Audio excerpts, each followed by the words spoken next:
Hi, good afternoon, everybody, and welcome back to Series 7 of the Climate Pioneers Show. This series, we are focused on my personal favourite topic, hiring and building great teams. Hiring people is arguably the most important thing that you will do as a founder, and how you build out your early stage team is absolutely crucial. It will be the foundation upon which the rest of your business will grow.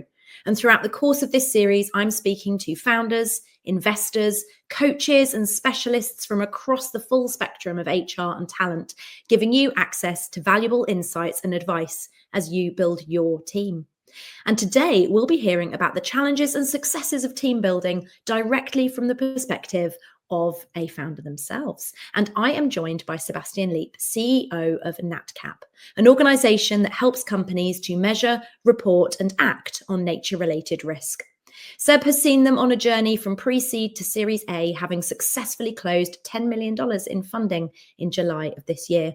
So I am looking forward to hearing all about the hiring journey and what that's looked like for Natcap throughout this time and all the people-related challenges and successes they've experienced.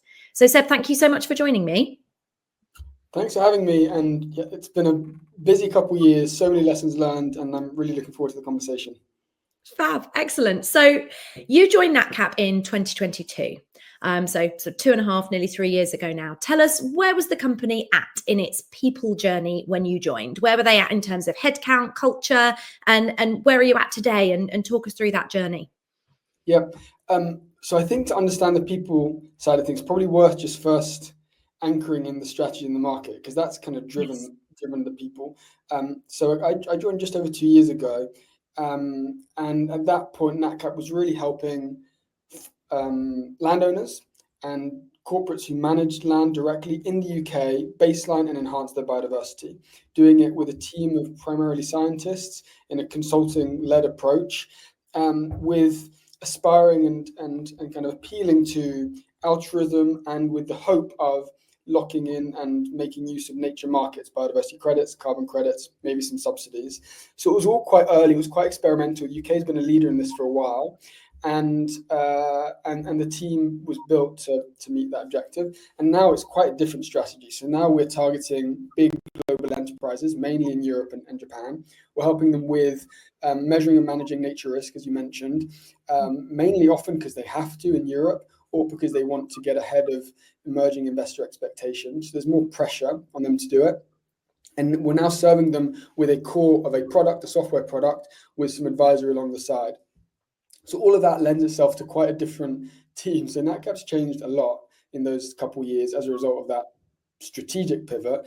I'd say the thing that remains the same is the mission. So it's always been a group of folks trying to address the nature crisis, trying to help businesses think more about biodiversity, water, pollution, all these other elements of sustainability that often get overlooked. So that's remained the same, but most other things have changed. So if we, to your kind of specific question in terms of headcount, company culture, so I think headcount a couple of years ago was maybe just 12 or 13 when I joined, but the composition of that headcount has changed quite a lot, and today we're around about the 30 mark. A lot of that has come in this past year as we've scaled up with a lot more demand and some investor funding. So the team is bigger, but even it's not just bigger, it's just meaningfully changed in terms of the types of folks who we now have working with us. And in terms of the culture has reflected that change of strategic direction. It used to be very academic, almost entirely scientists, and really tied to its roots at Oxford University. And that now has changed to something I think a bit more typical of a Series A London mission-driven technology startup. And one interesting thing that's had to happen is scientists have gone from 100% of the team, or close to 100%, to something more like 20%. And so making sure we stay true to that scientific heritage, that scientific integrity that's important to what we do, while also inevitably building out the other skills that you need to run a business like Natcap, the engineers, the product managers, customer success, ops, sales, marketing. Those folks are critical. So how do you build those teams out while still staying true to that scientific core? That's been one of our kind of many challenges. How have you done that? Because that's really tricky, isn't it? As you said, to marry that duality. So you've got this really great female-founded origin story from one of the top academic institutions in the world, evolving it into more of a kind of tech scale-up. How have you managed to keep that origin story and keep true to who you are in your core as a business, but also evolve and also do that without perhaps alienating, I suppose, for want of a better word, some of the original core members of the team that have that more academic scientific focus? How have you done that? So first, I wouldn't claim to have done it perfectly, and I think there are probably some folks who were there a couple of years ago who do feel alienated. So I don't want to pretend it's been perfect, but I think the one important thing has been that commitment to mission. That we are hand on heart now, day in, day out, speaking to the world's biggest companies and convincing them with data, with our advisory services, to take nature more seriously, and doing that on a bigger scale than we've ever done before. So I think for folks who really care about that issue, seeing that's what we do, having access to those conversations and those clients is really stimulating. And so that consistency of mission has been really important. Then on the scientific point in particular, science does remain critical for what we do, because in nature, a bit unlike climate, there aren't agreed standards as to what exactly you should be measuring, how exactly you should be measuring them. So, with climate, it's kind of, dare I say it, a bit easy insofar as you just have to measure your emissions, and there's the GHG protocol to help you do that. With nature, TNFD has a very long list of metrics. TNFD is the Task Force for Nature-Related Financial Disclosures, so it's a framework. Long list of metrics they advise, but there's no real standard in terms of specifically how you measure each of them. So being able to lean back on those connections to Oxford, the fact that we have a science team, is important to give clients credibility that we're going to tell them the right thing and give them the right data. So science does remain important.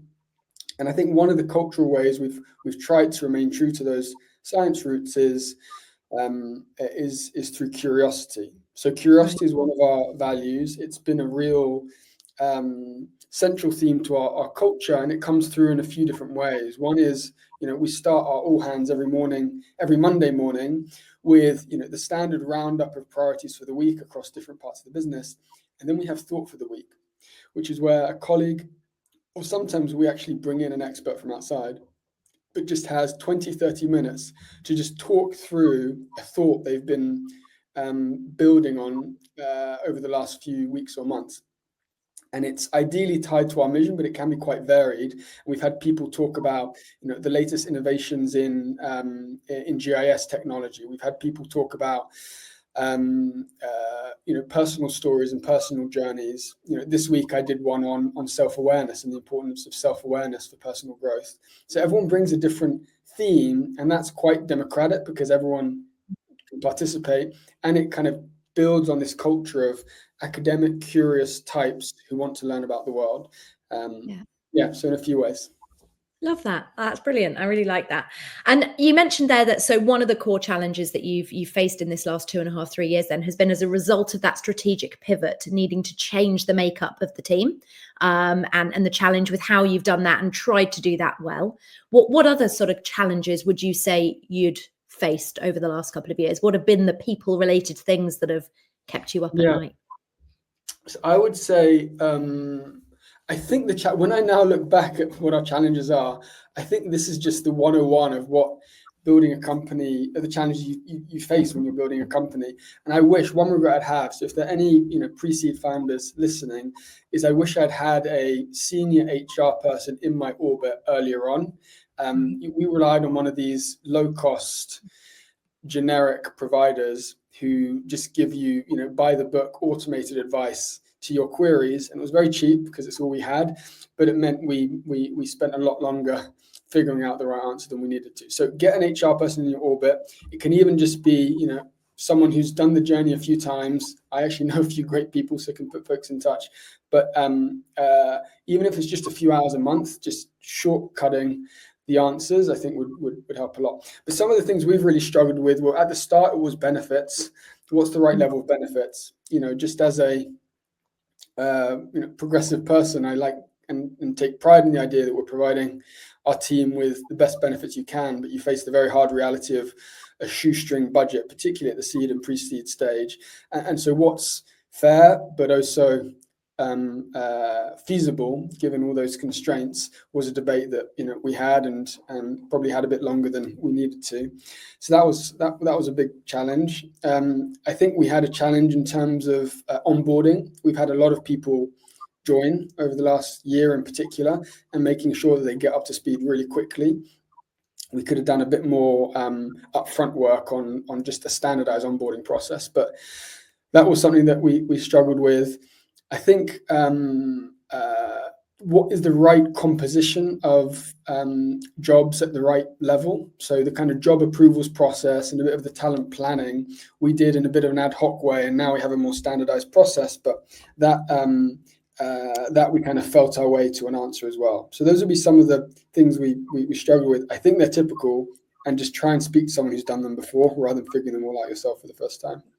Absolutely. And where did you land on the benefits piece then? And how did you play that out? And on reflection of that, how would you perhaps do it differently if you were to do it again?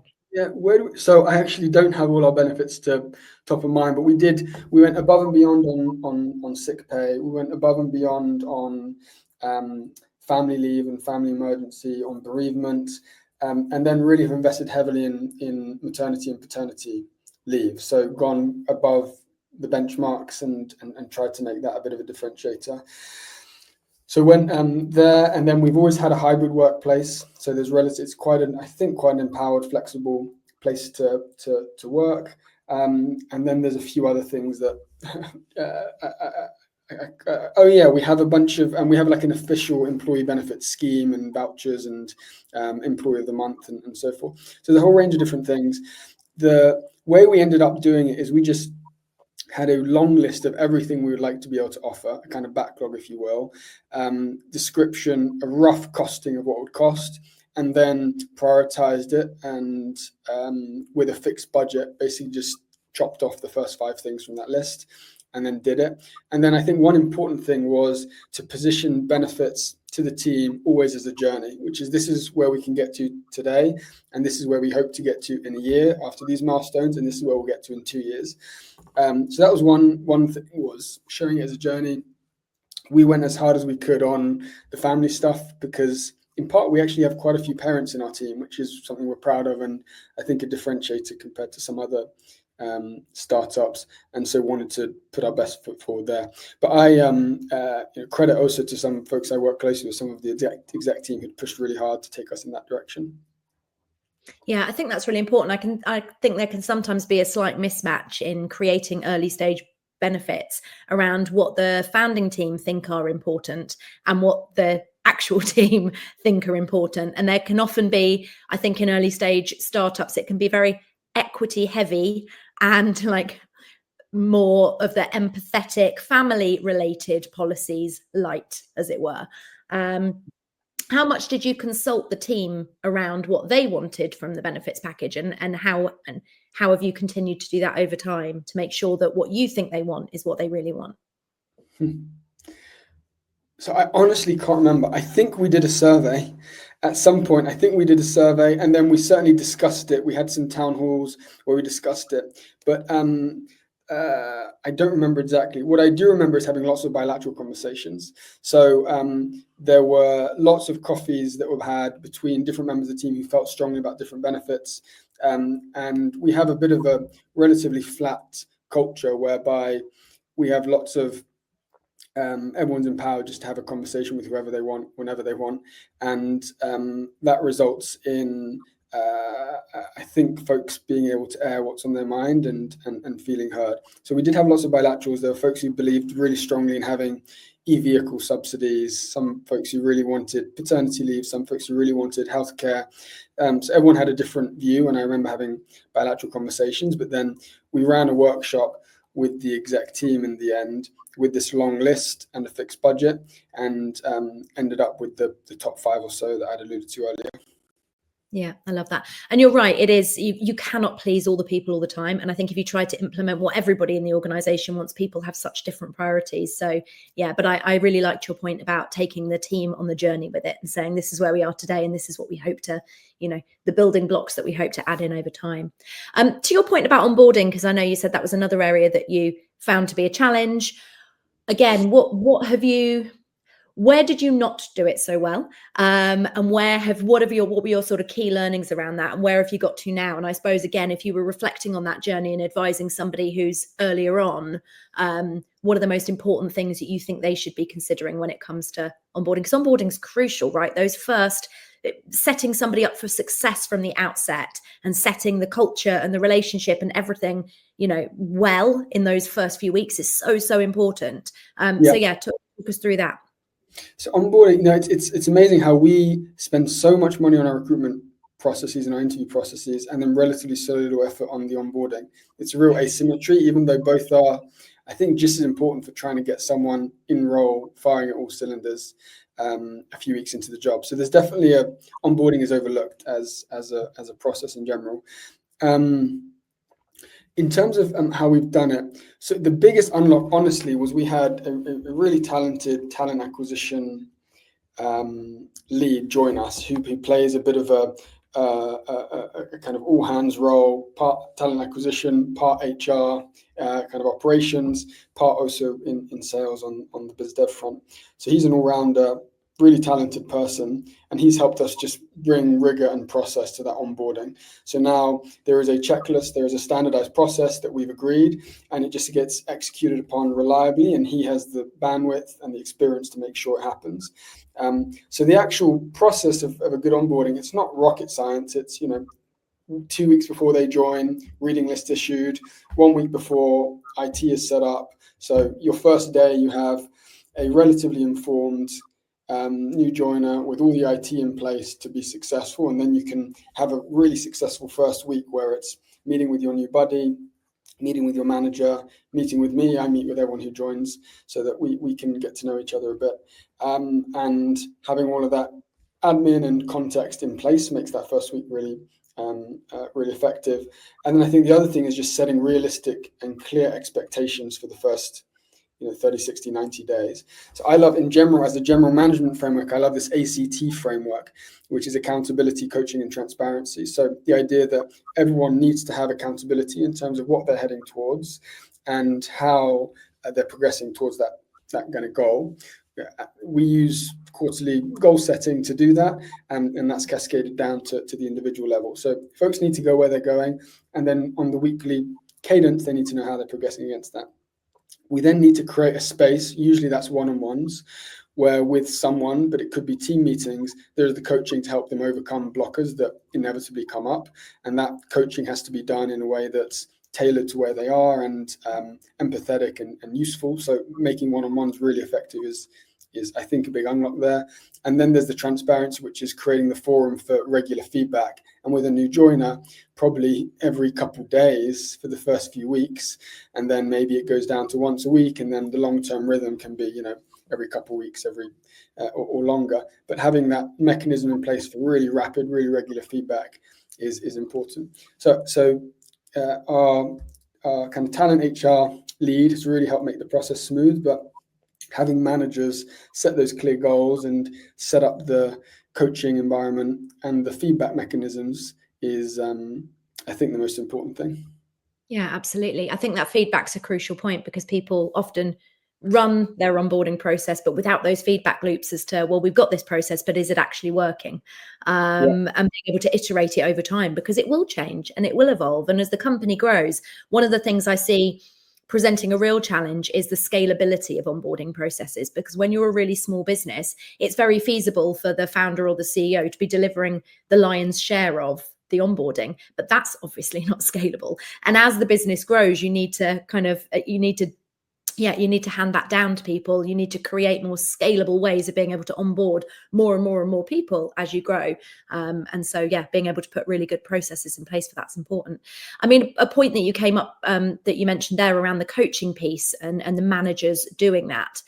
Again, I think that's a really interesting challenge that can come up as a startup grows, where you perhaps have people that have grown into management roles because they were part of the earliest team, but maybe they're not an experienced manager, maybe they're not an experienced coach. So in order to make sure you were doing that onboarding well, how did you make sure that the managers that you had, as you were handing that responsibility down, were able to coach, if that makes sense? Did you put them through training, or did you bring people in externally that already had that experience?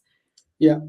I think this is another just quintessential startup challenge, and I don't think there is a perfect answer to it.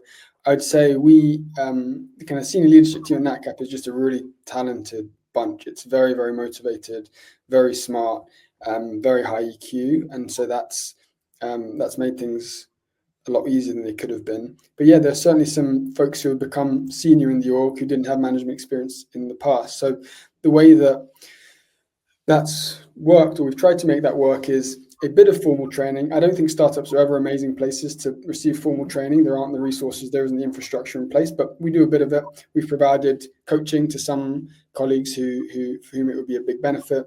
We've sent a few folks on a couple of formal courses, and then we also have an L&D budget where people are free to buy all their own materials, subscribe to courses, conferences, and whatnot. So there's a little bit of formal training that we've enabled and paid for, but the lion's share is really through role modeling and trying to lay out a great management experience in some parts of the business, and having other folks copy and learn from that. And so that's doing that well is about, I think there's an onus on me to try and do it really well so that folks can replicate our management experience. And then on others who have a lot of management experience, using documentation to provide some of the basic infrastructure. So, what does a great one-on-one check-in doc look like? How does it, what does it mean to lay out a great performance review? And some of the senior colleagues who've done that a few times before have done a really impressive job of just documenting how they've been doing things and sharing that with others. So that's a kind of second thing. And then the third thing is you can't escape a trial by fire. Like a startup, you just get thrown with challenges, and you've got to learn how to deal with them. So often, as colleagues have moved into management positions, maybe without experience, it's just happened, and then the challenges have come up, and we've just dealt with them as they've occurred. It's not, we don't have a 12, 24-month development plan for everyone necessarily. We more just have to help people tackle as best they can the problems as they arise. But I think where we are, that is not Natcap's biggest challenge. We have a bunch of talented colleagues who we all could do better on the management side, but that's not been something that's been hugely of an issue. Yeah, no, that's really good to hear. And yeah, you're right. Sometimes you can't get away from the fact that it's just got to be trial by fire, and you've got to just got to try it with an open heart and see if it works and it doesn't. And also, to your point about your recent session on self-awareness, you then have to have, I suppose, the self-awareness to know if it is something that you enjoy and are good at or not, and make your decisions thereafter. So I'm really interested in hearing about the culture piece, because you mentioned earlier on about one of your values, and your values around curiosity, and that value really kind of anchoring that academic origin of the business and that kind of scientific origin. How, as your strategy has changed, your headcount has changed, your approach, I suppose, has changed from this academic consulting beginning to this kind of tech SaaS business that you are today, how have your values had to change and evolve in line with that? And has that been an intentional piece of work that you undertook? And for example, the values that you have now, I'd love to hear about when those were put in place, what the process was around how you landed on those values. Yeah. So the culture we have today, I think there are a few structural things that really have driven culture. So one is the fact that we moved into hybrid. Natcap was fully remote for a while, certainly when I joined. And so we moved into hybrid. We have a decent showing of, I'd say, a third to half the companies in the office on any given day. And that's, I think, provided the foundations for us to have a much stronger culture. So that's been really important. I think we've got a really nice weekly and quarterly cadence. So we have an all hands on a Monday that I already alluded to. So priorities are clear. Teams have daily stand-ups. We have demos on a Friday. So interesting bits of R&D are shared for everyone. Sometimes not everyone needs to know everything, but it does create that culture of curiosity and learning, and gives a sense that we're at the cutting edge, because we are at the cutting edge of research on how companies should be measuring nature risk. And I think it gives folks a buzz just to see the new models, the new metrics, the new product capabilities that colleagues are developing. So demos are really important. We're in a quarterly goal setting rhythm. So once a quarter, we review our progress on the former quarter. We set goals for the next quarter. We use NCTs rather than OKRs just because for our stage and for our market, having a bit more of a qualitative narrative around the targets gives the flexibility teams need. And then they have a bit more flexibility to make them as smart as is appropriate for where that particular team is at. But we use NCTs, very similar. Jump in, but talk us through, for anyone who doesn't know the distinction between those two, talk us through what the difference between NCTs versus OKRs is. So NCT stands for narrative, commitments, tasks, OKRs, objectives, and key results, I think. The way I think about it is that the biggest difference is that NCTs just leave more flexibility to the folk determining the overall quarterly goals to provide a bit of a narrative around what those goals are, and then actually anchor in a set of commitments that are outcomes, but they're a set of commitments that they make to the organization.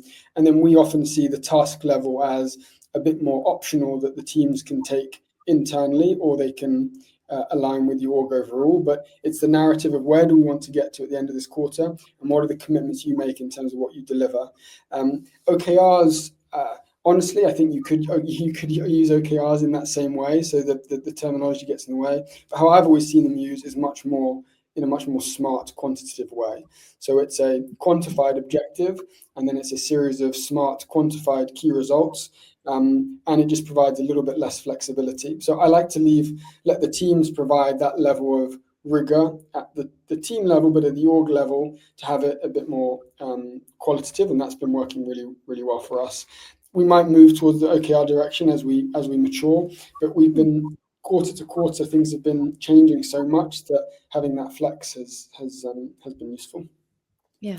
But you asked about culture, and I was just going to finish this by saying that that cadence has been working well for us. And another key bit of culture is quarterly away days. So we go out to the countryside, to a farm, to somewhere in nature once a quarter, reflect on how we've done in the past, and then we make time just to think through the big issues that get swept away in the day-to-day, and then we always go for a nice walk in a pub, lunch or drink. So that's a nice cultural ceremony as well. And so that cadence, which I think is typical for the startup cadence, we've just got running in a way that is quite seamless now, and I think gives the underpinning for a successful culture, because everyone's relatively clear on how things work and where we're going and how we're going to get there. So that's an important part of culture.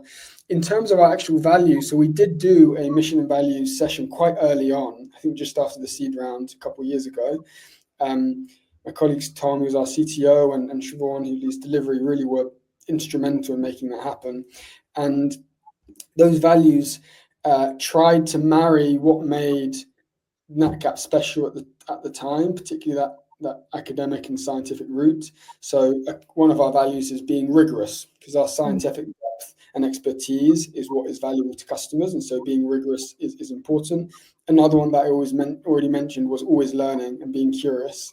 So those two nod to that heritage, but a really important one we've added is being pragmatic and iterative.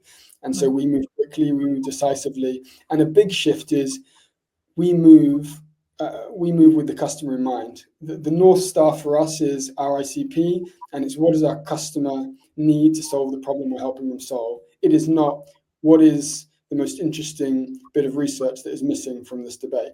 And that is a meaningful switch that pragmatic and iterative tries to capture.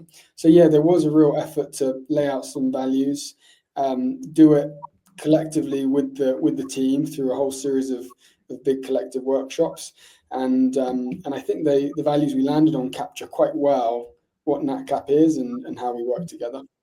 I like how you've laid them out on the website as well, because I like that you don't just have an anodyne phrase for the sake of having one. There is the value, but then there's a really nice, short, but very clear, succinct descriptor of what does that value actually mean in real terms. And it's not jargony. It's, I think it's been done very well. Did you do it with, I know you mentioned it was sort of a collaborative exercise and you got a lot of the team involved. Did you have external support in working that through, or was that something you just did internally?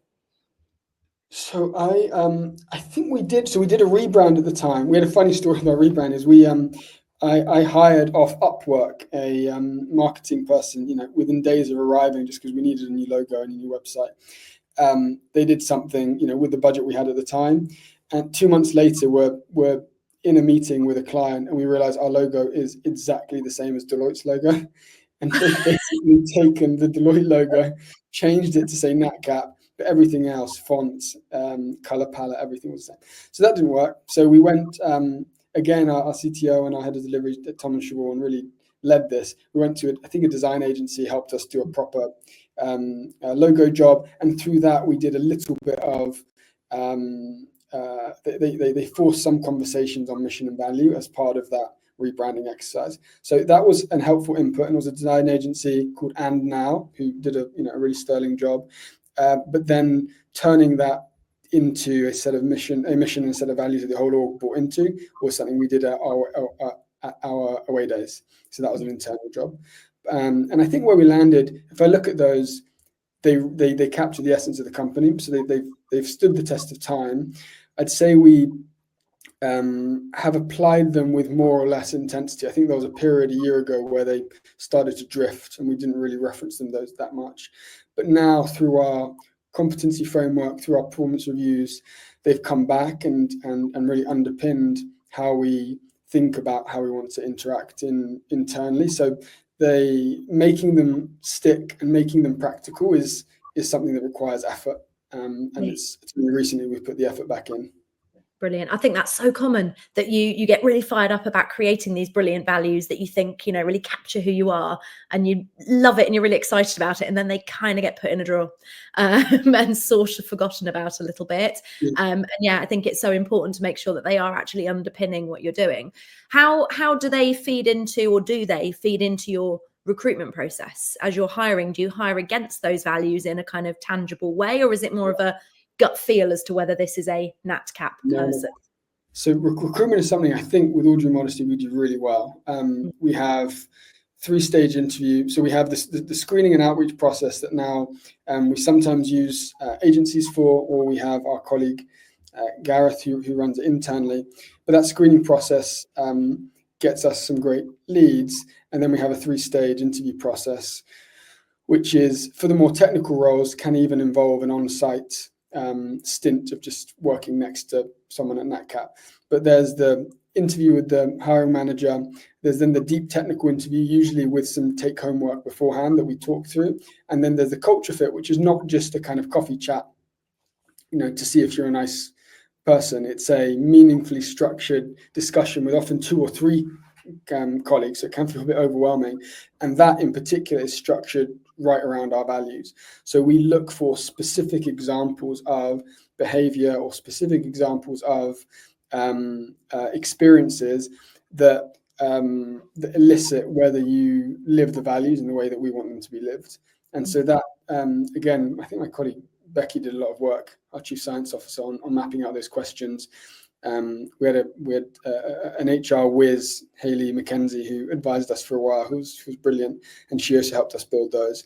But those now just get used every time and have given us a really good barometer, and we've had a pretty good track record of hiring for good fits. Fantastic. And I think that's so important to do. And I think, again, I hesitate to say low-hanging fruit, but like a fairly seemingly obvious thing that I think a lot of companies forget to do is, pull those values back out the drawer and actually create a competency framework around them to ask questions by, so that if you're assessing someone's a good culture fit, it's quantifiable and not just a vibe, because that's so subjective.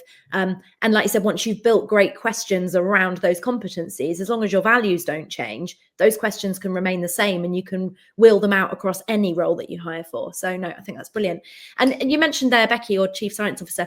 One of the things I noticed when I was researching for this episode is the brilliant gender diversity you have in the business. And I mean, we shouldn't be applauding it because every company should sit at around about 50% gender diversity, right? But sadly, they don't. So to be a company that is very academic and engineering focused in its origin, and now a tech company, both of those things, struggle. Both of those environments struggle to get good gender diversity. Yeah. And not only do you have great gender diversity, but you have that at that really senior level. So your data science lead, your lead product engineer, your head of delivery, your chief science officer. How intentionally, I would assume quite, but how intentionally did you do that? And how did you do it? Because so many companies struggle with this issue. Did you struggle? And how did you overcome it? Yeah, no, this is a really good, it's a really, really good question. So I'd say, yes, we do well on gender diversity. It's something I think we're proud of. I'd say a lot of it has happened tacitly, insofar as it's something that I care about. I actually don't speak about too much because for a bunch of reasons, I'm thoughtful about not speaking about it too much, but I do care about it. And then I've hired other people who care about it. And so without having to explore it or explain it or document it, it's happened somewhat organically because we've hired people who will care about it. So that's one thing. I think the second thing is it's also happened tacitly or implicitly because the part of science that we recruit from is actually quite female dominated. Ecology, biodiversity, biology, I think certainly has many more female folks coming out of PhDs than astrophysics and some of the other sciences. So I think we've been helped by that. And then also consulting is relatively, particularly at the sub-partner level, is relatively gender balanced. And those are two talent pools we've really drawn from. So we've been lucky to actually be fishing from bits of the STEM and corporate world that do quite well on this. So yeah, it's happened. It hasn't been something we've kind of discussed a lot extensively. And I think there probably are moments in the recruitment process where explicitly or implicitly, we've really looked to make sure we hire women because we want to keep that balance overall for the company. I don't talk about it too much because you do find yourself in sticky. This question does, I find, put you in sticky situations where, are you really going to explicitly favor someone over another candidate just because of their gender? And whenever that happens, I always do feel conflicted about it. But the result of having a diverse team is something that I'm personally really proud of. I think is really important for doing what we want to do and is the right and is in the interest of the business overall. But some of the means to get there are complicated. And so the way we've ended up doing it is hiring people who just get it. We have the same mindset. We both think it's important and we don't talk about it too much and just get it done. Yeah, absolutely. And I think the earlier you start to build a good level of gender diversity into your team, the better, because it can be a self-fulfilling problem. I think if your early stage team is well gender balanced, it makes it easier to hire more women, for example, if they feel they're not going to be 1 out of 10, if they feel like they're going to be, So yeah. And I think where companies can sometimes get unstuck is not being intentional about it, not prioritizing it until it's a little bit too late. And then they're trying to bring people into an environment that is very male dominated, is very male heavy, and it's much harder to sell that. But I think the fact that you intentionally put benefits, for example, in place early on that were benefits that drove family values and maternity and things like that, I suppose makes it a more inclusive, more attractive place for women to want to work by default. And I'd also say, it's important that we talk about these things. And yes, I think it's really important that male founders and male leaders are strong, vocal allies. But arguably, it's more important to actually do something about it and not talk about it than it is to talk about it a lot and not do so much about it. So of those two situations, you've played on the right side of that fence, I'd say. So I'm really interested now. You're kind of in this post Series A world, and a lot of founders that I talk to are pre that stage, right? Pre Series A, and a Series A is seen as this being this really important kind of gatepost, I suppose, beyond which you kind of undertake more of a scaling journey. How does the horizon shift for you from a people perspective post Series A, and how have your priorities around that shifted around people? So I actually think, so that's another question we've thought and discussed a lot. And one thing we did is hired actually in anticipation of the raise, right. For better or for worse. it probably led us to take on a bit more risk than I was comfortable with, but the fundraising was looking pretty positive quite early. And so we started hiring, 6-7 months before we closed. So the net impact of that is that we had doubled our team a couple months after close and had done a lot of hiring in the first 9 months of this year.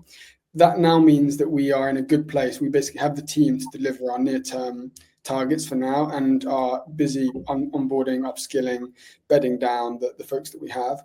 So Series A actually led to a scale up in anticipation of the actual event, and now we're in a bit of a steady as you hold moment. And I actually think it can be doing it that way, I think made sense overall, but it definitely can be a bit jarring for some folks who expect a big scale up post. And we actually did a moderate scale up post, but had basically been scaling up for the 6 months pre. So it didn't have quite the big bang people impact that I think some of our investors, some of our team might have expected. But the way we sequenced it, I do think makes sense. And in terms of what the big priorities are now, now we have a good product that works, that is world leading. We've got a bunch of big clients who we've been working with and will continue to work with. So it's about just proving out that there is a commercial opportunity here at scale to help companies measure and manage nature risk. And so for me, it's the fun part. I actually found fundraising really exciting at the start and then really stressful for the last few months. And having done a seed and Series A so close, feels like a lot of the first 18 months were in a blur of fundraising and trying to just get the basics in place. And now we actually have the basics and we can just focus on building a great product and growing our customer base. And it's the real stuff. It's the actual delivery, which I'm quite motivated by. And were there different characteristics, competencies, types of experience, I suppose, that you were looking for in people when you were doing that hiring pre-Series A? How important to you in terms of the people you were bringing in around that time to take you through that next phase of growth? How important was it to you that they had experience of that part of the journey before? Yeah, so we just had obvious big gaps. I mentioned we started with 100% scientists, had a lot of churn within that, but even just to build out the org with the basic skill sets you need meant hiring to fill a bunch of gaps. So marketing, we haven't had anyone in marketing before. That had to be filled. Sales, it's been a real shoestring effort for a while with me and our wonderful head of sales, and that needed to be addressed with SDRs and with AEs. We, from the product perspective, had no product function, this time last year, and had to build that out, and then had a small engineering and a large science team. So a lot of the Series A was less about, I think some Series A's are, we've got the core team in place, and now we need to hire the senior folks to allow us to scale and bring the senior talent in that we'll need for a B. We did a little bit of that, but it was also just building out around that R&D focus, the kind of functions and skills you need to have a technology business. And so that was what filled a lot of folks. And then, we've made a couple hires I'm really excited by into the leadership team who have done this a few times before, who start to give us that pattern recognition, who give us that maturity that I think the business will need as we start to get to much bigger numbers of customers and revenue and all those good things. Yeah, exciting. Perfect. And so reflecting just generally on the journey you've been in then over this last kind of 2.5 years, what are the kind of key learnings, or I suppose the 2 or 3 most salient bits of advice that you would give to somebody at that pre-seed seed stage that's, a couple of years before where you are now? What would you say the key things from a people, talent, team building perspective that you think are most crucial? Okay, that's a big question. So one thing I would say, just a meta answer to that question, is I have learned so much. I like to think I'm so much better placed now to do that journey again than I was at the time. And anyone who goes through it learns so much that the UK ecosystem needs to do a better job of reusing founders. That's just a side point, but I think in the US there's a real perception that you build 4 or 5 companies in your career. A couple will thrive, a couple will fail, and you just keep doing it, and investors get it, and the founder ecosystem gets it. And here we still have an investor ecosystem that if one venture doesn't go well, they've failed, let's try someone else. And that's a huge missed opportunity. And it means that we end up with a founder ecosystem that's trying everything for the first time. And we need new folks, don't get me wrong, but we also need to make sure we use the talents of folks who've done it before. So that's just one side comment. And front of mind, because I was meeting an investor yesterday who was telling me this exact thing. They talk the talk of having founders who've done it before, but then in practice, there's still an aversion to it behind closed doors. So we need to learn from the US on that front. But in terms of big lessons learned, that is a big question. I'd say one, when I reflect back on the last 2 years, if I count up my sleepless nights and my hours of feeling stressed, 90% were people and culture-related issues, and then 5% was, holy smokes, are we not going to close this round? But the vast majority were people. So it becomes, whether you want it or not, it becomes a huge part of your experience and what you think about. I mentioned one practical lesson was get someone in your ecosystem early who's done it before. It took me too long to build those networks and build those relationships, but just try and get an HR experienced advisor early, and worth spending the money there than on some of these automated services. That'd be one. Number two is hire slow, fire fast. Make sure early, don't make any knee-jerk hiring decisions too early. Really think about the process you want to run, think about what role you really need. The whole recruitment process from job design to offer has a lot of stages in it that shouldn't be rushed. If they're rushed, you would just shoot yourself in the foot in the long run. So don't rush those. And then when things don't work out, you'll inevitably, if it's just you and 3 or 4 folks trying to build out a team, you're going to make a few mistakes along the way. And they don't even need to be mistakes. It can just be things happen.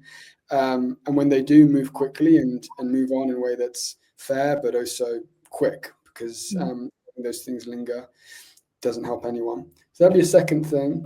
And then a third thing would probably be I think one thing we've done really well is build is this value of kind of openly human, and the idea that you bring your whole self to work.